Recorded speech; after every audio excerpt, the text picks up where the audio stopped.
En esta sesión vamos a revisar algunos conceptos relacionados a la teoría de muestreo, principalmente las estrategias que se tienen para poder seleccionar una muestra en una investigación y los componentes que deben de ser considerados en el cálculo del tamaño de una muestra. Podemos definir al muestreo como el procedimiento por el cual vamos a seleccionar un conjunto de elementos, un conjunto de unidades de la población, para, a partir del estudio, a partir del análisis de este conjunto de unidades, poder llegar a conocer, poder inferir el valor de una o varias características de la población. En el siguiente esquema podemos apreciar gráficamente cómo se relaciona la selección de una muestra con lo que es la inferencia estadística. Nosotros vamos a tener una población, la cual vamos a definir, y en esta población estamos interesados en conocer alguna característica. Esta característica poblacional va a denominarse parámetro, y ustedes van a encontrar en los textos que usualmente se representan con letras del alfabeto griego, ¿no? Como la desviación estándar, que es sigma, pi para la proporción, mu para la media. Pero como estudiar a toda la población implicaría hacer un censo, y vamos a trabajar usualmente en poblaciones que son grandes, que son voluminosas, necesitamos extraer un subgrupo. Y esto es las técnicas de muestreo. Y a partir de la muestra extraída es que vamos a regresar hacia la población mediante las técnicas de inferencia, que básicamente son dos: estimación de parámetros y pruebas de hipótesis. El desarrollo de estas técnicas, que son el análisis estadístico inferencial en sí, será parte de una clase próxima. Entonces, definimos población como un conjunto de elementos que comparten características similares, que pueden ser personas o también pueden ser objetos, situaciones. Va a depender de uno cómo lo define en su investigación. Y tenemos acá dos ejemplos para que vean cómo la definición justamente de estos elementos, a pesar de que el tema puede ser similar, hace de que las poblaciones sean distintas. Tenemos en el primer caso que nuestra población son los pacientes diabéticos recién diagnosticados, atendidos en un hospital en un periodo de 6 meses. Mientras que la segunda población también son pacientes diabéticos, pero con 5 años de diagnóstico, en el mismo hospital, en el mismo periodo de tiempo. Pero vean que definiendo características diferentes, estamos justamente ante poblaciones distintas. Por ello es muy importante eso tenerlo claro en sus proyectos, en sus trabajos de investigación. Y como ya había mencionado, una población no siempre se refiere a seres humanos. Por ejemplo, en investigaciones relacionadas con auditoría médica, control de calidad, pudieran ser historias clínicas, podrían ser las recetas de los pacientes, en estudios en laboratorio, muestras de pacientes almacenadas, en estudios en comunidad, características de la vivienda, etc. Entonces, ¿por qué es adecuado trabajar con muestras en lugar de investigar a toda la población? Porque se ahorra tiempo, el tema de los recursos. Imagínense hacer un censo para determinar lo que es la prevalencia de diabetes en toda una población. Sería una investigación sumamente cara, y por lo tanto esto hace que las investigaciones sean más viables. Y se describe también que en algunas situaciones el trabajar con una muestra es más exacto que estudiar a toda la población, en el sentido de concentrarse en pocos elementos con personal capacitado e instrumentos adecuados van a permitir mediciones, mejores mediciones, en lugar de hacer mediciones en toda la población, donde la posibilidad de error sería mayor. Por eso que también se describe que en algunas situaciones con un resultado de una muestra se tendría mayor exactitud. Cuando vamos a trabajar con una muestra, siempre hay dos temas en los cuales surgen dudas. ¿Cómo seleccionar los sujetos y cuántos sujetos se necesitan en la investigación? Pues estas dos consideraciones van a depender de los objetivos del estudio, del diseño de la investigación y de las características propias de la población. Rápidamente, por ejemplo, en un estudio casos y controles tenemos ciertas recomendaciones para seleccionar a los sujetos y las fórmulas para el cálculo de los tamaños de muestras van a ser diferentes, por ejemplo, en un estudio de cohortes o para un ensayo clínico o para una investigación de campo, etc. Por lo tanto, no hay que tener la idea de que hay una única forma de seleccionar pacientes ni una única fórmula para calcular el tamaño. La selección de las muestras se puede dividir en dos grandes tipos: los muestreos no probabilísticos y los muestreos probabilísticos. ¿Cuál es la diferencia entre ambos? El conocimiento de la probabilidad que tienen los elementos de la población de ser seleccionados. En el muestreo no probabilístico, no se conoce esa probabilidad. Las muestras son seleccionadas por procedimientos subjetivos o arbitrarios. Y se van a emplear estos tipos de muestreos cuando no es posible contar con un marco muestral. Mientras que los muestreos probabilísticos van a aplicarse con técnicas aleatorias en la selección de los sujetos y por lo tanto podemos conocer la probabilidad de selección. Y se requieren, para poder desarrollarlos, un marco muestral. El marco muestral es la lista completa y detallada de todas las unidades que conforman nuestra población. Dentro de cada uno de estos tipos de muestreos tenemos, dentro de los probabilísticos, los diseños básicos, el muestreo aleatorio simple, el sistemático, el estratificado y el muestreo por conglomerados. En el muestreo aleatorio simple tenemos una población y todos los sujetos son numerados y se van seleccionando en función al tamaño requerido. Es el diseño básico en lo que es muestreo. Sin embargo, como es totalmente aleatorio, podría ser que la muestra me sale más concentrada en un sector u otro de toda la población. Y si tenemos una característica que tiene un comportamiento que podría afectar su representatividad, se opta por lo que es, por ejemplo, un muestreo sistemático, en el cual se incluye ya el ordenamiento de la población y haciendo saltos se selecciona la muestra. En el muestreo estratificado, a la población se le subdivide justamente en grupos o estratos y en cada uno de los estratos se selecciona una muestra. El ejemplo de este muestreo estratificado es lo que encontramos usualmente en la prensa cuando hacen los reportes de las encuestas de opinión y nos dan los resultados para toda la población y por estrato A, B, C, por ejemplo. Y los muestreos por conglomerados es cuando la población puede agruparse en estos denominados conglomerados, los cuales van a ser seleccionados y todas las unidades dentro del conglomerado son investigadas. Un ejemplo de muestreo por conglomerado sería el de los conteos rápidos en las elecciones. Entonces, en lugar de hacer una muestra individual de sujetos en todo el país o en toda una región para saber cómo van las tendencias de los candidatos, lo que se selecciona son mesas de votación. Y en cada mesa de votación se tiene la información de todas las unidades de todos los votantes.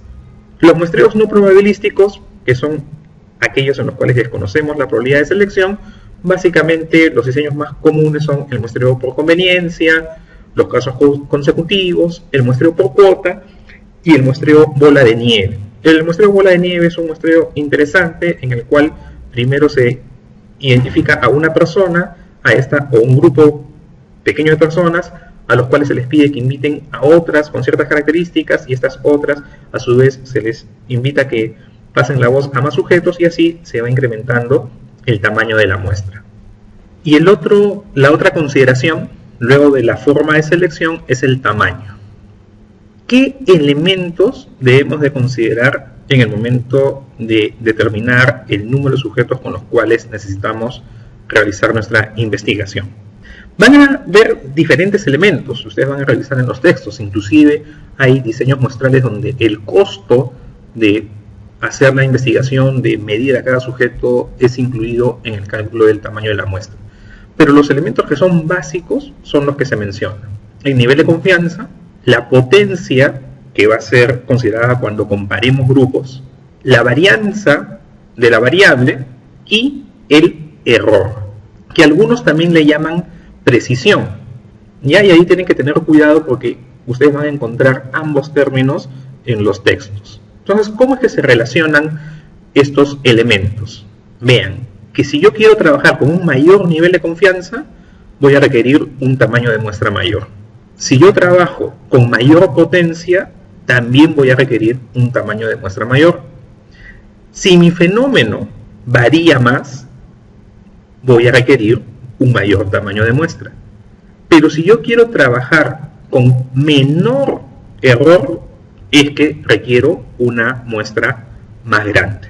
Entonces, el nivel de confianza, la potencia y la variabilidad del fenómeno están directamente relacionados al tamaño, mientras que el error está inversamente relacionado.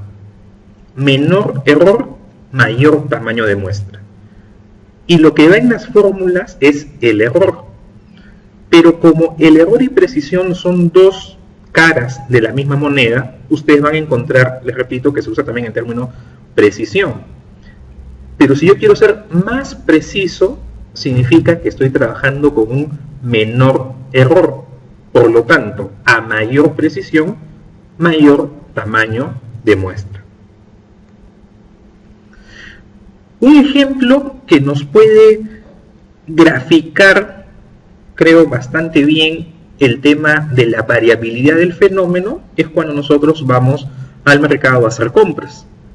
Y ustedes cuando, por ejemplo, desean comprar uvas y el vendedor les ofrece que prueben de las mismas, a nadie se le ocurre probar 5, 10, 20 uvas.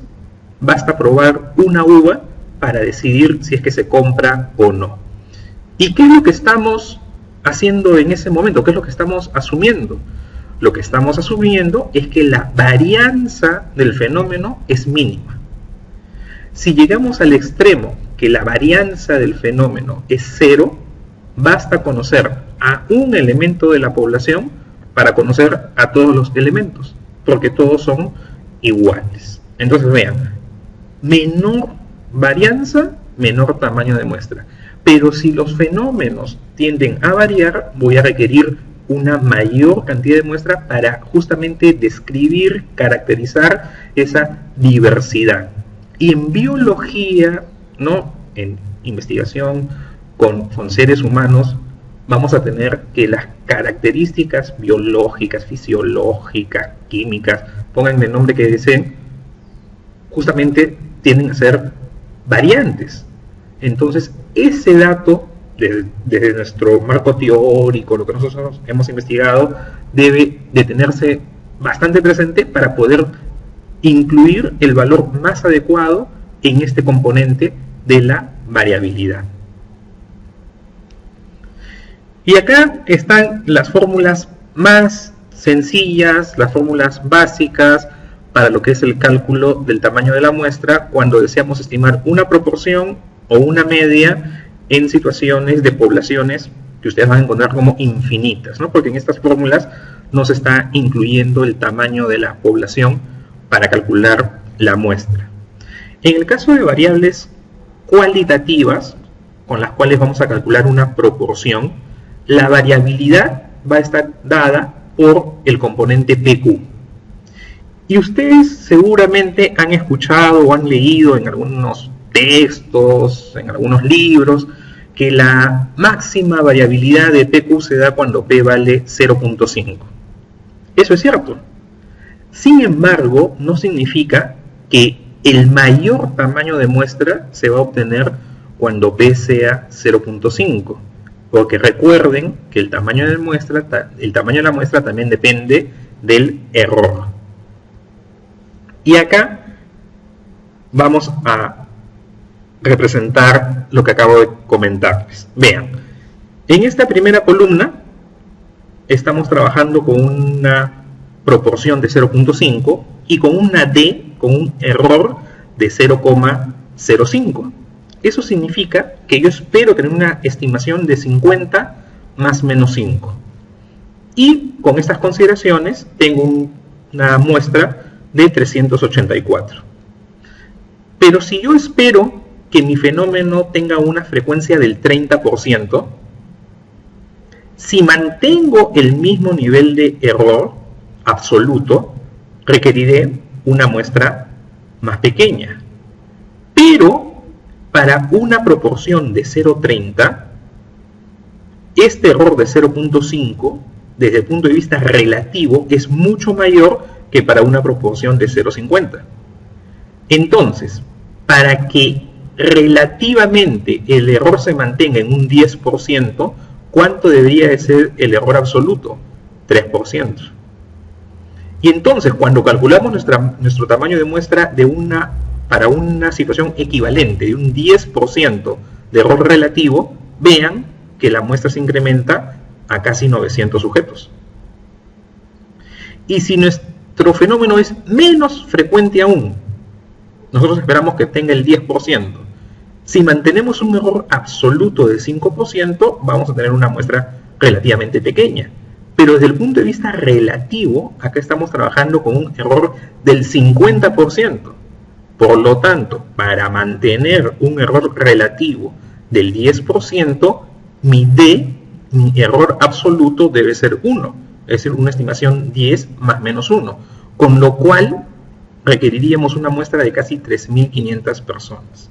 Entonces, el manejo del D es sumamente importante.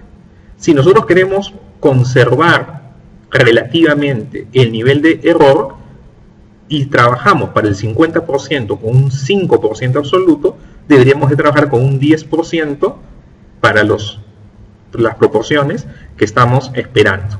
Obviamente, en esta situación del 10%, trabajar con una muestra de casi 3.500 personas en algunas situaciones podría ser bastante difícil.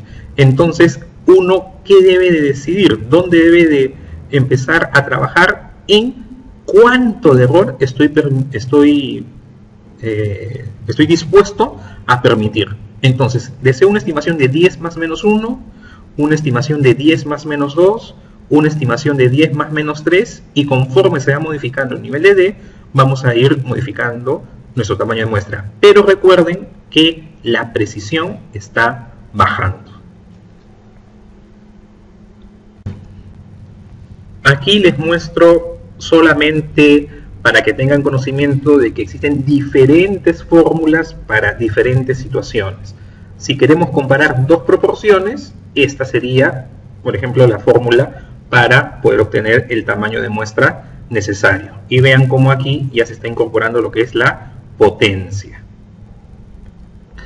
Esta sería la fórmula para el estudio de la diferencia, la comparación de dos medias. Entonces les reitero, para situaciones particulares hay que determinar cuál es la fórmula más apropiada para calcular el tamaño de la muestra. Y tenemos programas que nos ayudan justamente en esto. A manera de ejemplo, en el EpiInfo tienen las opciones para calcular tamaños de muestra de investigaciones transversales, estudios de corte y estudios, casos y controles. Y hay muchos otros programas y hoy en día con la internet disponibles de forma gratuita. ¿Qué principios debe cumplir toda muestra?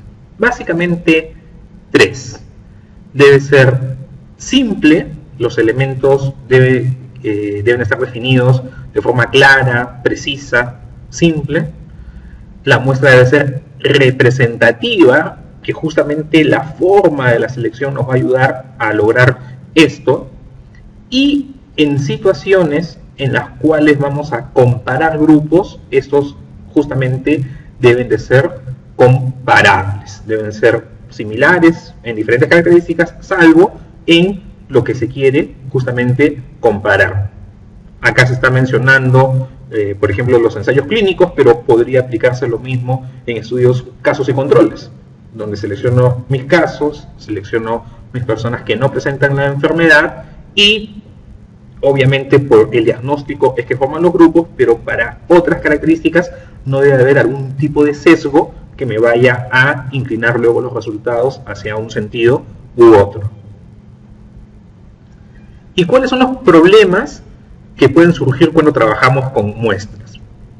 Un buen grupo es cuando trabajamos con muestras no probabilísticas.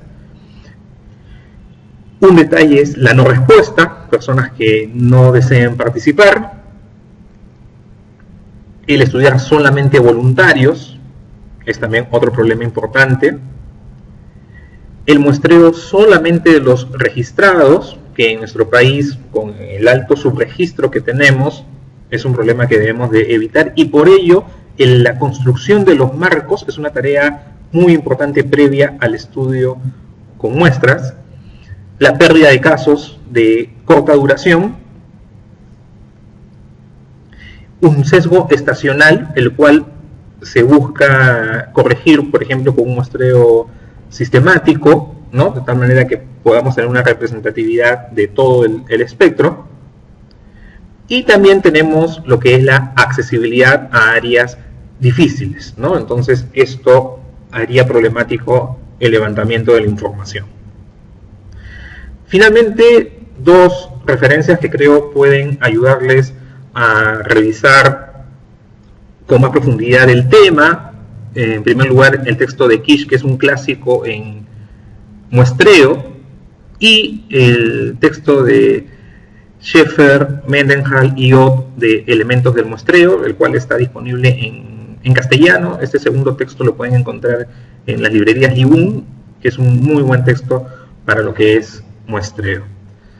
Bueno, espero que esta presentación les sea de utilidad y muchas gracias por la oportunidad.